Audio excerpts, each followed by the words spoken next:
J'ai le plaisir d'être au coin de Sanguinette et Sainte-Catherine. C'est une rue que la plupart des gens ont connue à cause de Paulo Noël et de Claude Dubois, qui sont les deux.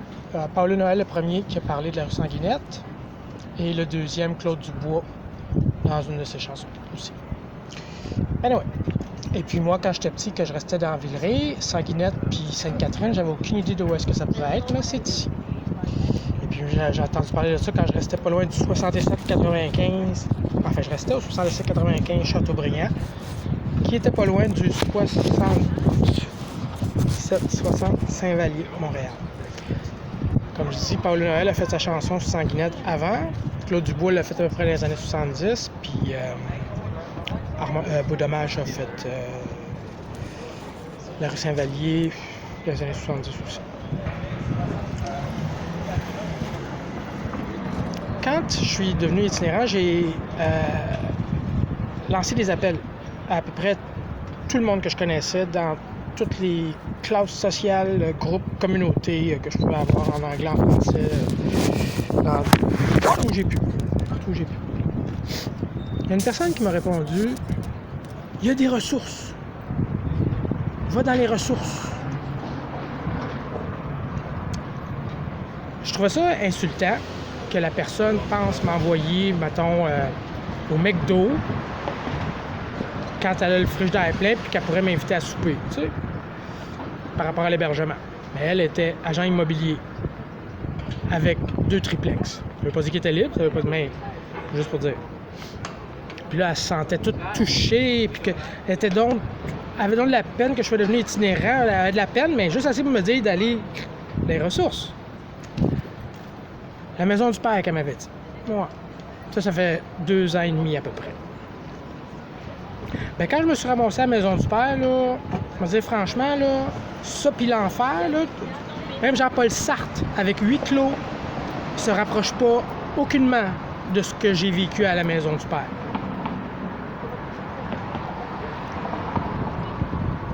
Mais avec le temps, j'ai commencé à connaître différentes ressources. Ce matin, j'ai fait une vidéo sur Accueil Bonneau par rapport à une situation qui s'est reproduite, que j'avais vécue au sac à dos, qui était une refuse, un halte, mettons, pour la journée pour se reposer, duquel j'ai été barré à cause d'une connerie là, monumentale que j'ai même pas faite, là, genre.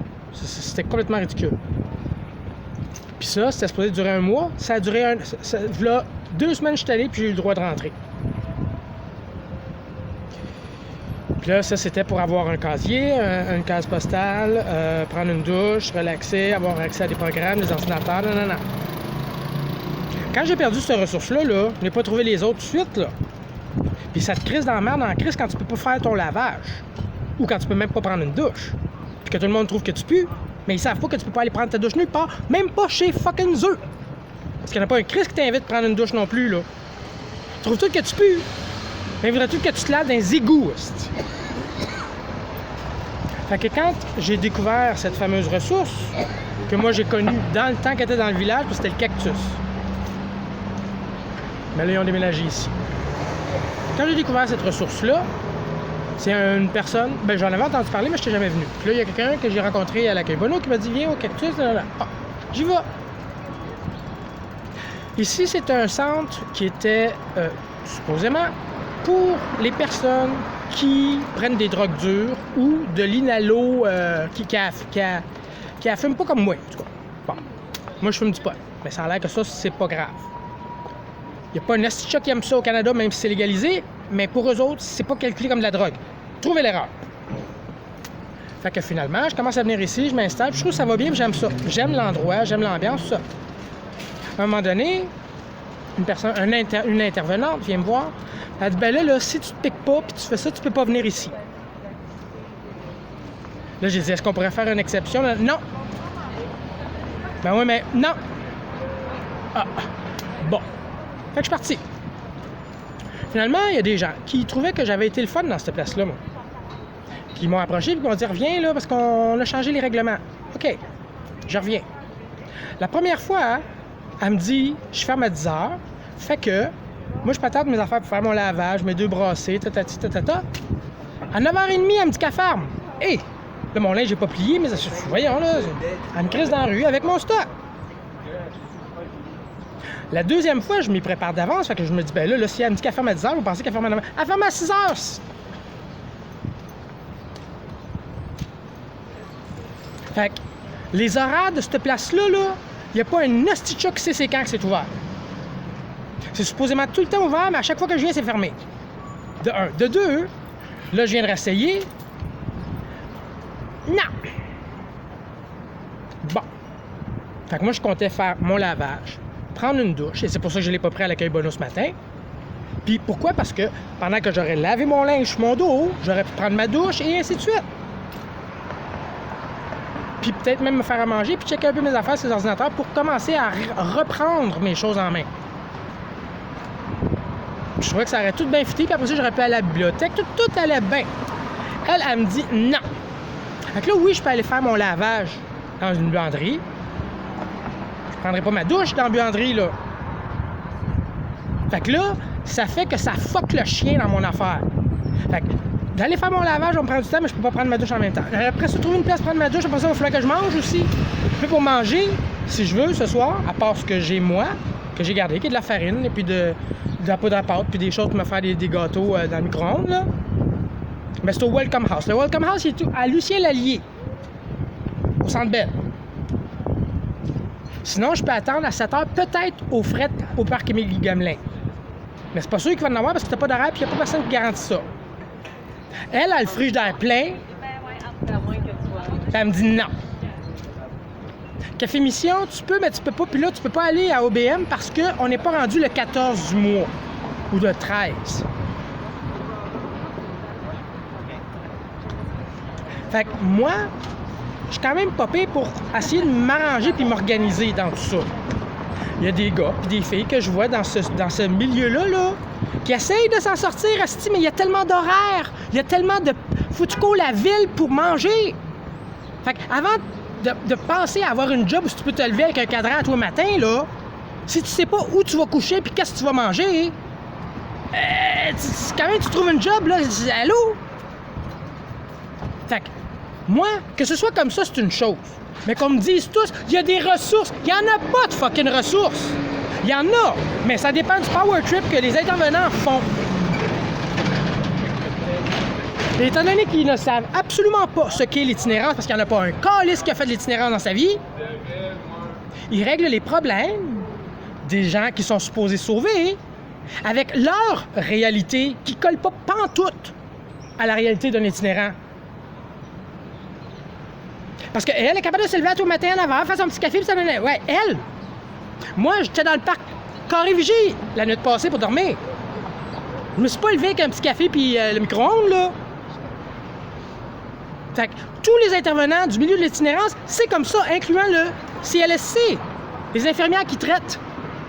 Il n'y en a pas une qui a passé une nuit dans Montréal dehors.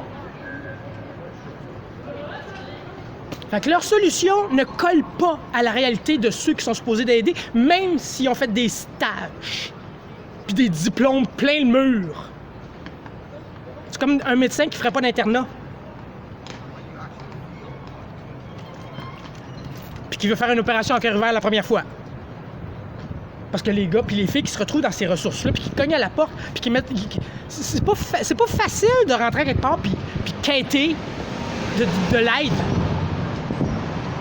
Tout le monde dit à tout le monde, t'as rien qu'à me le demander. Mais eux, le demander de l'aide, là, attention, c'est beaucoup plus facile à dire de faire que de faire.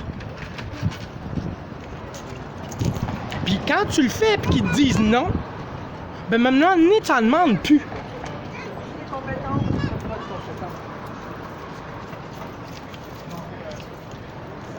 Puis je pense que c'est tout à fait normal.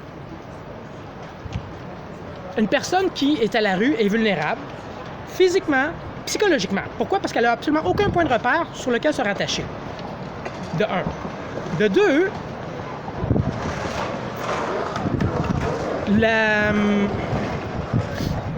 de comprendre que moi, là, ici, là, n'importe qui, n'importe quand, là, un qui pète une coche l'autre bord, peut venir me coller ça, couper sa gueule.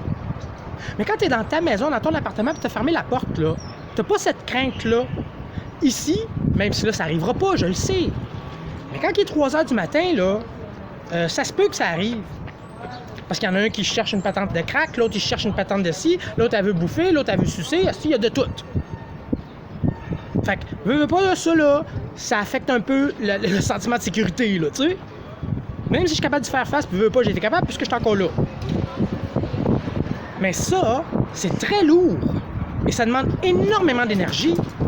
Sans penser que faut que tu la trouves, la place où tu vas manger. Puis faut que tu te rendes. Puis quand tu te rends là, puis que là, le gars qui est à la porte, il a décidé de te faire chier. OK.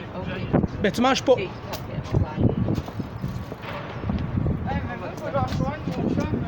Fait que tout ça, c'est tout des beaux wishful thinking des Monsieur Laroux de ce monde qui s'occupent de l'itinérance pour l'Hôtel de Ville de Montréal, là.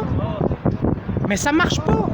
Et le recensement ou le sondage que Mme Plante a fait là 1 an et demi, c'était complètement ridicule. Moi, j'étais au OBM à ce moment-là, puis tu avais une armée de bénévoles pour venir recenser puis écouter les doléances des itinérants.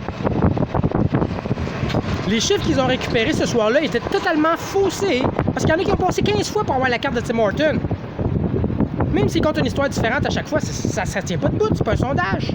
Il n'y a rien de scientifique là-dedans, il n'y a rien qui tient debout.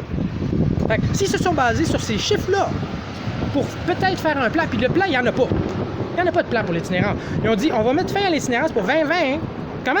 Ils vont tous mourir de faim, Chris, parce qu'on peut pas rentrer dans les ressources. Ou ils vont se faire tirer par les policiers parce qu'ils sont noirs. 2 fois, 10 policiers sur moi.